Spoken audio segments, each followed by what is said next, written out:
Rencana untuk membunuh Yesus. Hari Raya Roti Tidak Beragi yang disebut Paskah sudah dekat. Imam-imam kepala dan ahli-ahli Taurat mencari jalan bagaimana mereka dapat membunuh Yesus, sebab mereka takut kepada orang banyak. Yudas mengkhianati Yesus. Maka masuklah iblis ke dalam Yudas, yang bernama Iskariot, seorang dari ke-12 murid itu.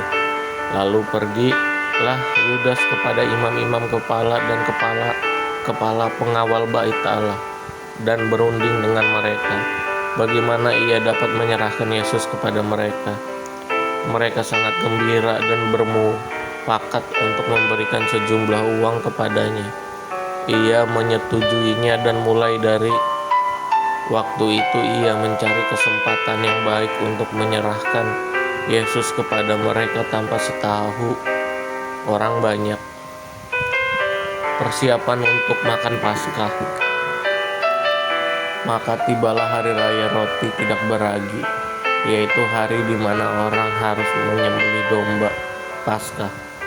Lalu Yesus menyuruh Petrus dan Yohanes, katanya, "Pergilah, persiapkanlah perjamuan Paskah bagi kita, supaya kita makan." Kata mereka kepadanya, "Di manakah engkau kehendaki kami mempersiapkannya?" Jawabnya, "Apabila kamu masuk ke dalam kota, kamu akan bertemu dengan orang yang membawa kendi berisi air. Ikutilah dia ke dalam rumah yang dimasukinya, dan katakanlah kepada tuan rumah itu, 'Guru bertanya kepadamu, di manakah ruangan tempat aku bersama-sama dengan murid-muridku akan makan Paskah?' Lalu orang itu akan menunjukkan kepadamu sebuah ruangan atas yang besar yang sudah lengkap. Disitulah kamu harus mempersiapkannya." Maka berangkatlah mereka, dan mereka mendapati semua seperti yang dikatakan Yesus kepada mereka.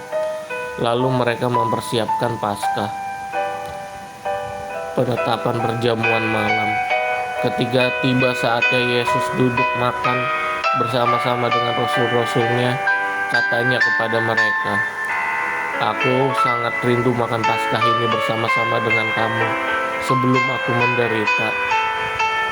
Sebab aku berkata kepadamu, aku tidak akan memakannya lagi sampai ia beroleh kegenapannya dalam kerajaan Allah."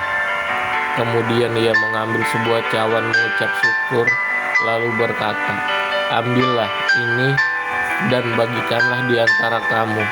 Sebab aku berkata kepada kamu, mulai dari sekarang ini aku tidak akan minum lagi hasil pokok anggur sampai kerajaan Allah telah datang." Lalu ia mengambil roti, mengucap syukur, memecah-mecahkannya, dan memberikannya kepada mereka. Katanya, "Inilah tubuhku yang diserahkan bagimu. Perbuatlah ini menjadi peringatan akan aku." Demikian juga dibuatnya dengan cawan sesudah makan. Ia berkata, "Cawan ini adalah perjanjian baru oleh darahku yang ditumpahkan bagi kamu. Tetapi lihat, tangan orang yang menyerahkan aku ada bersama dengan aku di meja ini. Sebab Anak Manusia memang akan pergi seperti yang telah ditetapkan. Akan tetapi celakalah orang yang olehnya ia diserahkan." Lalu mulailah mereka mempersoalkan siapa di antara mereka yang akan berbuat demikian. Percakapan waktu perjamuan malam. Terjadi juga pertengkaran di antara murid-murid Yesus. Siapakah yang dapat dianggap terbesar di antara mereka? Yesus berkata kepada mereka, "Raja-raja bangsa-bangsa memerintah rakyat mereka, dan orang-orang yang menjalankan kuasa atas mereka disebut pelindung-pelindung. Tetapi kamu tidaklah demikian, melainkan yang terbesar di antara kamu hendaklah menjadi sebagai yang paling muda, dan pemimpin sebagai pelayan. Sebab siapakah yang lebih besar, yang duduk makan atau yang melayani? Bukankah dia yang duduk makan? Tetapi aku ada di tengah-tengah kamu sebagai pelayan. Kamulah yang tetap tinggal bersama-sama dengan aku dalam segala pencobaan yang aku alami. Dan aku menentukan hak-hak kerajaan bagi kamu, sama seperti Bapakku menentukannya bagiku, bahwa kamu akan makan dan minum semeja dengan aku di dalam kerajaanku, dan kamu akan duduk di atas tahta untuk menghakimi kedua belah suku Israel. Simon, Simon, lihat, iblis telah menuntut untuk menampi kamu seperti gandum, tetapi aku telah berdoa untuk engkau, supaya imanmu jangan gugur, dan jikalau engkau sudah insaf, kuatkanlah saudara-saudaramu. Jawab Petrus, Tuhan, aku bersedia masuk penjara dan mati bersama-sama dengan engkau. Tetapi Yesus berkata, aku berkata kepadamu, Petrus, hari ini ayam tidak akan berkokok sebelum engkau 3 kali menyangkal bahwa engkau mengenal aku. Lalu ia berkata kepada mereka, ketika aku mengutus kamu dengan tiada membawa pundi-pundi, bekal dan kasut, adakah kamu kekurangan apa-apa? Jawab mereka, suatu pun tidak, katanya kepada mereka. Tetapi sekarang ini siapa yang mempunyai pundi-pundi, hendaklah ia membawanya. Demikian juga yang mempunyai bekal, dan siapa yang tidak mempunyainya, hendaklah ia menjual jubahnya dan membeli pedang. Sebab aku berkata kepada kamu, bahwa nas kitab suci ini harus digenapi padaku. Ia akan terhitung di antara pemberontak-pemberontak, sebab apa yang tertulis tentang aku sedang digenapi. Kata mereka, Tuhan, ini 2 pedang. Jawabnya, sudah cukup. Di taman Getsemani, lalu pergilah Yesus keluar kota, dan sebagaimana biasanya ia menuju Bukit Zaitun. Murid-muridnya juga mengikuti dia. Setelah tiba di tempat itu, ia berkata kepada mereka, berdoalah supaya kamu jangan jatuh ke dalam pencobaan. Kemudian ia menjauhkan diri dari mereka kira-kira sepelempar batu jaraknya. Lalu ia berlutut dan berdoa, katanya, ya Bapakku, jikalau engkau mau, ambillah cawan ini daripadaku, tetapi bukanlah kehendakku, melainkan kehendakmu lah yang terjadi. Maka seorang malaikat dari langit menampakkan diri kepadanya untuk memberi kekuatan kepadanya. Ia sangat ketakutan dan makin bersungguh-sungguh berdoa. Teluhnya menjadi seperti titik-titik darah yang bertetesan ke tanah. Lalu ia bangkit dari doanya dan kembali kepada murid-muridnya. Tetapi ia mendapati mereka sedang tidur karena duka cita.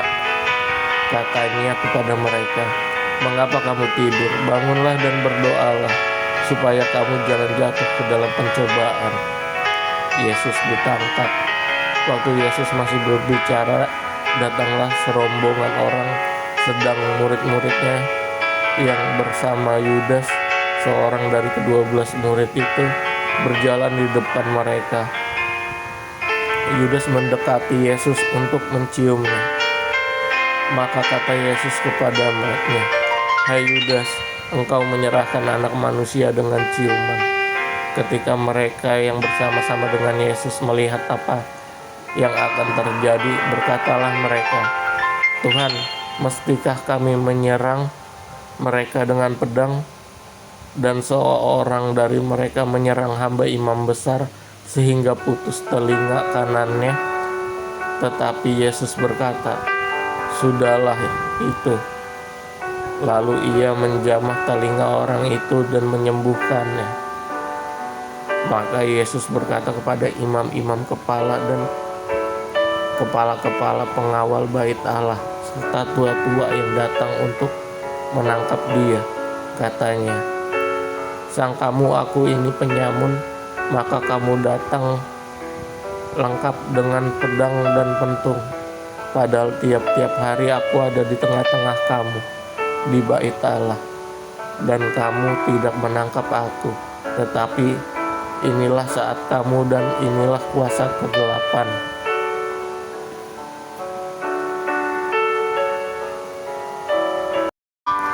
Petrus menyangkal Yesus. Lalu Yesus ditangkap dan dibawa dari tempat itu.